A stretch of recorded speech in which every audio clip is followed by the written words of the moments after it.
Good morning, everybody. This is Diggs. It's another beautiful day out here in the Pacific Northwest, and today we're going to talk about the global exclusive buffs for familiars that nobody is talking about. The tier lists have been completely changed. If you're basing your unit composition and your build, whether it's for PvP or PvE, off a tier list that was made from the Japanese side, you are in trouble because these buffs are substantial and nobody is talking about them. Let's talk a little bit about them though, and let's go ahead and dig in. So the first example we're going to talk about is Beard. And when I first pulled Beard, I was very excited. I thought that Beard was going to be this incredible PvP type of familiar. He seemed really good, and I didn't understand why he was rated so low. Taking a look at his abilities, he has darkness damage taken minus 5% and damage from players in battlefields minus 3%, okay?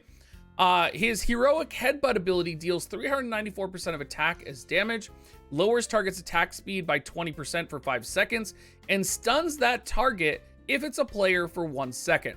So this is what really keyed me in, that he was going to be a very good PvP unit. Now, what this unit's definition was on the JP side of the game was he would get darkness damage reduction by 5% at max level, so he wouldn't get any damage mitigation from players in battlefields.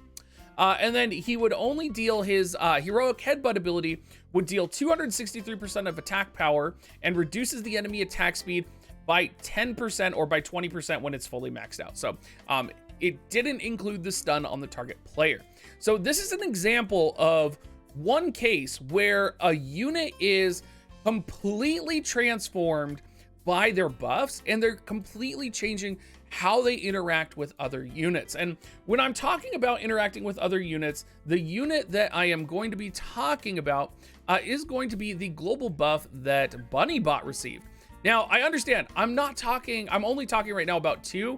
There are a lot of 4 stars that got buffed, and we'll go over a couple of the other ones, but BunnyBot originally only had decrease all crowd control effects by 15%. BunnyBot did not have increased damage by 4% for each attack familiar equipped. That is a huge buff. Now, if you look at the rearm ability, creates a shield equal to 20% of max HP for 7 seconds. You know, it seems pretty good. We had the same thing on the JP side.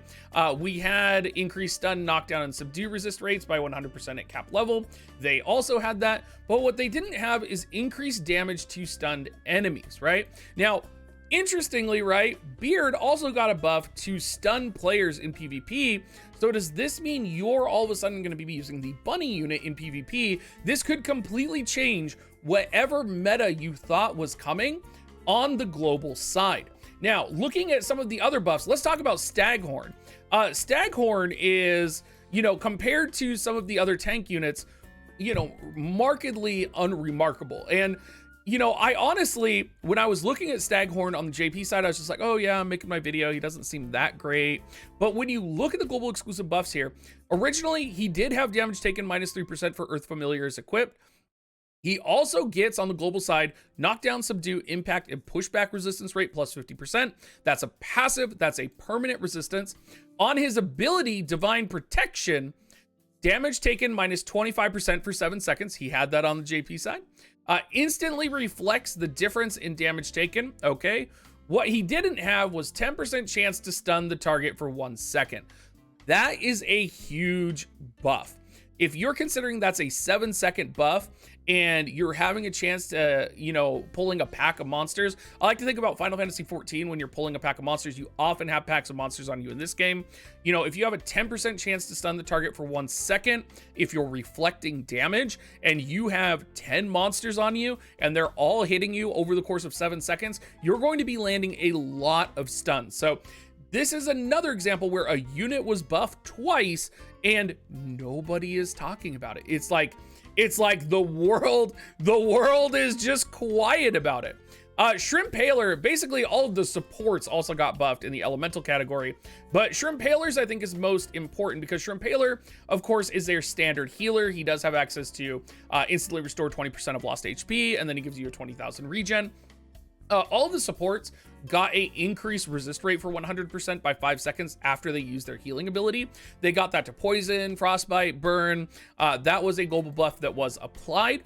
They also got some type of a buff, usually determined by what element familiar is equipped for you. So previously, all of the support-based elemental units had like decreased skill cooldown by 5%. But Shrimpaler in this situation has increased attack speed by 2% for each fire familiar equipped. The reason we're looking at these skills in the game is so I can show you guys that these are different.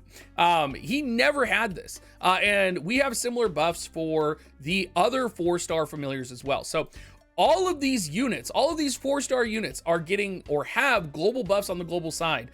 And nobody's talking about the impact of that on the tier list. Nobody is talking about that on the impact of, you know, whatever a potential PvP meta or a PvP combat will be.